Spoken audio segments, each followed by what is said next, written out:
আসসালামু আলাইকুম রহমতুল্লাহি ওয়া বারাকাতুহু। প্রিয় দর্শক, আমাদের নাজমুল ইসলাম স্যার তিনি নিয়মিত ব্যায়ামে আসেন।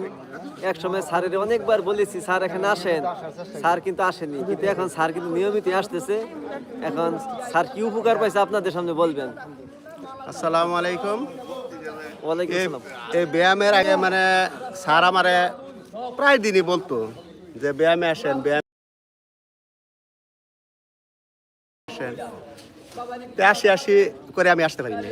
পরে প্রায় এখন প্রায় মনে হয় 3 মাস যাবত আমি আসছি। এখন আমি অনেক সুস্থ।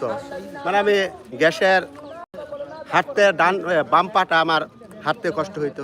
এখন আমি বাম পা পুরোপুরি সুস্থ।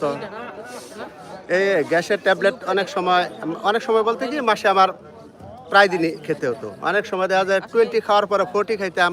এরপরে মানে এক সময় দেখা যায় যে আমি মুক্তাগাছা স্বাস্থ্য কমপ্লেক্সে ওইখানে যে ইঞ্জেকশনও দিই।